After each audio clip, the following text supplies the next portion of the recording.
Olá, a gente vai apresentar o trabalho de controle 1. Os integrantes são Leandro Sakateshima, Lucas Rodrigues Dias e Vinícius Seixas Tokubo. As principais sessões que a gente vai tratar nessa apresentação vai ser introdução, desenvolvimento, conclusão e referência. A gente vai falar sobre a ponte de Wien ou oscilador Wien-Bridge. Ela é capaz de gerar formas de ondas senoidais, utilizadas em circuitos eletrônicos e também em diversas aplicações. Essa ponte ela trabalha no limite de estabilidade em modo linear, pois é projetada para os polos fiquem exatamente no eixo J-ômega no plano S. Para ganhos maiores, o oscilador começa a se tornar instável, devido à saturação, e para ganhos menores, ela se torna estável.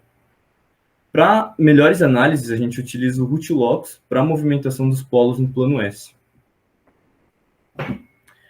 A ponte de Wien ela é formada por um amplificador não inversor. Esse amplificador não inversor, a gente consegue encontrar uma função transferência K ou H de S, onde a gente primeiro tem que saber que as correntes I1 e I2 são iguais, onde I1 a gente encontra por V1 sobre R1, porque toda a tensão de V1 está passando em R1, pois aqui é ligado internamente.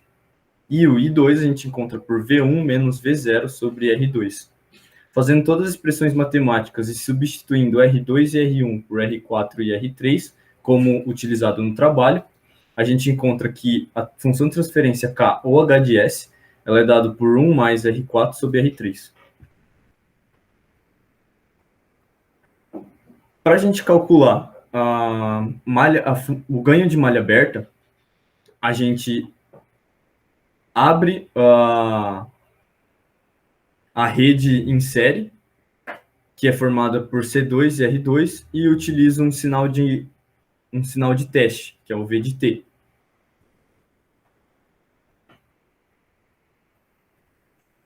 Nesse ganho de malha aberto, também chamado de G de S, onde tem duas redes em série, que é R2 e C2, e rede em paralelo, R1 e C1.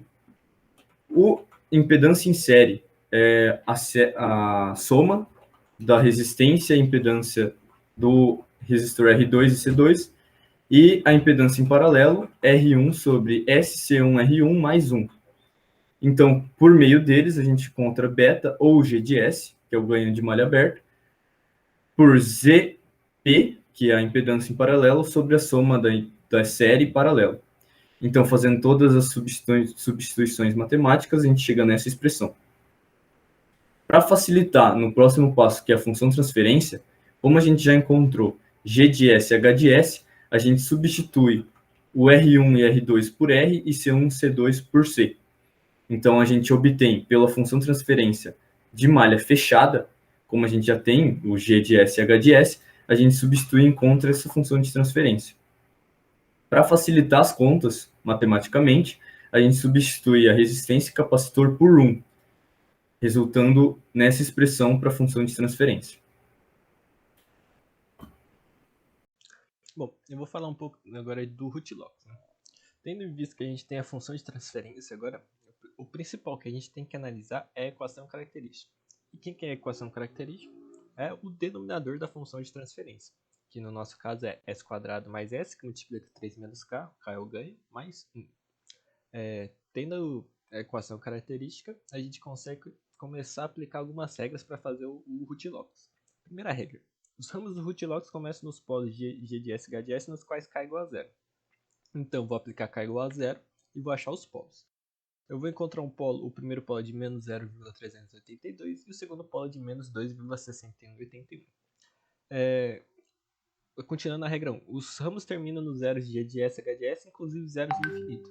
Então, o polo ele segue necessariamente o zero. Então, se eu tenho dois polos e um zero só, porque lembrando, eu tenho um S no denominador. Cadê? Opa. Aí, eu tenho aqui um S no denominador, então eu tenho um zero e dois polos. Então, um polo vai seguir esse zero na origem e o outro vai seguir o zero no infinito. Então, para calcular o número de zero no infinito, é NP, que é o número de polos 2, menos o número de zeros, que é 1, é o número dos zeros ao infinito, que é 1 também. Continuando, regra 2. As regiões do eixo real à direita de número par de polos e zeros de K, G de S e H de S pertencem ao Root-Locks.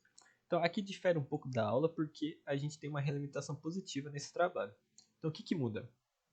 Visto em aula, o que tá em aula é relimitação negativa, né? Então, o que pertence ao Hoochilocks é a região à esquerda de um número ímpar de polos e zeros. No nosso caso, é a direita de um número par. A gente vai ver isso melhor numa imagem do Hoochilocks mais para frente. Regra 3. Quando o K se aproxima de mais infinitos, ramos do Hoochilocks assentam retas com inclinação. Com inclinação. Essa fórmula aqui, né? O ângulo é igual a 2i mais 1 sobre np menos nz vezes 360 graus, que é o que difere também por ser relimitação positiva e o visto em aula é 180 graus por ser negativo. E o i varia de 0, mais ou menos 1, mais ou menos 2, até np menos nz menos 1. Então, meu i varia de np, número de polos, 2, menos número de zeros, 1, menos 1. Então, 2 menos 1, 1, 1 menos 1, 0. Meu i vale 0. Com i valendo 0, fica 1 sobre 1 vezes 360, então meu ângulo é 360 graus. Continuando, a regra 4 é o centro de gravidade, CG. É o ponto de partida das assíntotas, que é o ponto de partida das assíntotas. Ele é calculado com somatória de polos menos somatória de zero dividido por NP menos NZ. Somatória de polos, lembrando lá do primeiro slide, né? É menos 2,681 e menos 0,3 aproximadamente. Menos o somatório de zeros, que é na origem, então é zero, dividido por 1, que é NP menos NZ. Então a gente vai achar um centro de gravidade aproximadamente menos 3. Continuando a regra 5, os pontos nos quais os ramos do Hoochilocks deixam entre o eixo real são determinados por a derivada da função de transferência inversa, né? E isso igualado a zero. Fazendo essa derivada, a gente vai achar dois pontos, 1 e menos 1. Isso indica que vai se tornar uma circunferência o nosso Hoochilocks. Aqui é a imagem do Hoochilocks, a gente conseguiu fazer no MATLAB. E a gente vai poder analisar algumas coisas, né? Primeiro, o zero na origem, o polo de menos 0,3 aproximadamente, e menos 2,61 está aqui. A circunferência devido à derivada, deu menos 1 em 1, então circunferência de raio 1. E agora, a gente analisando melhor a regra 2, o que era a regra 2? Era a região à direita de um número par de polos e zeros pertence ao Hoochilocks. Então vamos lá, tem um zero ao infinito. Onde está esse zero ao infinito? Para a direita, né? Então aqui na direita tem um zero. Então, um zero, eu vou seguindo aqui pela esquerda, vou seguindo, até chegar nesse ponto da origem. Nesse ponto da origem aqui é o meu segundo zero, né? Que é o s no denominador da função. Então, eu tenho um zero, cheguei aqui, dois zeros. 2 é par, então a direita dele pertence ao Hoochilocks. Vou seguindo mais adiante aqui, pô, achei um polo, de menos 0,3, né? Mais ou menos. Então, dois zeros mais um polo dá 3. Então 3 é ímpar, não acontece nada. Eu vou seguindo mais adiante até achar o segundo polo de menos 2,61. Então ficou 2 zeros, um polo 3 mais um polo 4. À direita de um número par, à direita do número 4, ele pertence ao Hoochilocks. Seguindo adiante, aqui a gente vai variar os valores de K e analisar seus polos. Lembrando que na equação característica é S² mais S que multiplica 3 menos K. Então, a minha equação característica depende desse K. O que acontece se a gente for variando o K? Vamos ver. Para K igual a 1, a gente tem aqueles dois polos que a gente já viu.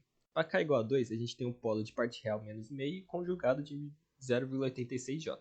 Para K igual a 3, que é o ponto onde a gente quer, que é onde fica o comportamento oscilatório para a ponte de Wien funcionar, ele fica em J e menos J. Para K igual a 4 e K igual a 5, já começa a tornar parte real positiva e aí vem a instabilidade já. Então, aqui mostra o gráfico os gráficos, né? Esse aqui de cima da esquerda é o K igual a 1, onde fica tem um comportamento mais superamortecido. Para K igual a 2, você vê que tem mais variação agora, né? É o caso do gráfico subamortecido. Para K igual a 3, olha aqui o comportamento oscilatório, que é o que a gente quer, né? No ponte de Wien. Para K igual a 4 e K igual a 5, começa a vir a instabilidade, a saturação do amplificador. Falando um pouco sobre a frequência, para ter o comportamento oscilatório, os nossos polos têm que estar na região do eixo imaginário. E isso indica que isso é bem no local de fazendo S igual a J ômega. A gente sabe que J ômega, que ômega é 2πf. Então a gente consegue assimilar isso e conseguir achar uma relação da frequência com a equação. Então vamos aqui. Lembrando da equação característica, qual que era? Era S² que multiplica S mais 3 menos K. Mas como eu quero no eixo real, perdão, imaginário, então meu K vale 3. Então eu zerei o termo que tem S. Então sobrou S quadrado mais a parte constante. Então ficou J ômega ao quadrado mais 1 sobre RC ao quadrado e isso tem que ser igual a zero. Então eu fico que ômega é 1 sobre RC e eu sei também que ômega é 2πf.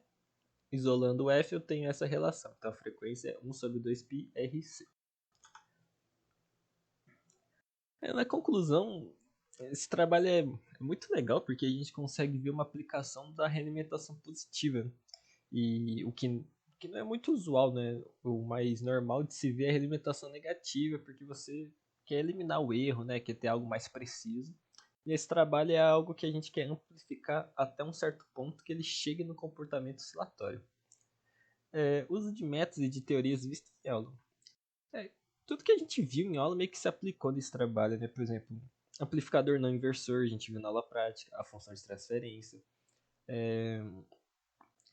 Achar a função de transferência em si do circuito também a gente viu no início da aula. Alguns métodos, por exemplo, diagrama de blocos. Qual que é a função de transferência do diagrama de bloco? Lembrando, né, no nosso caso, realimentação positiva muda um sinal.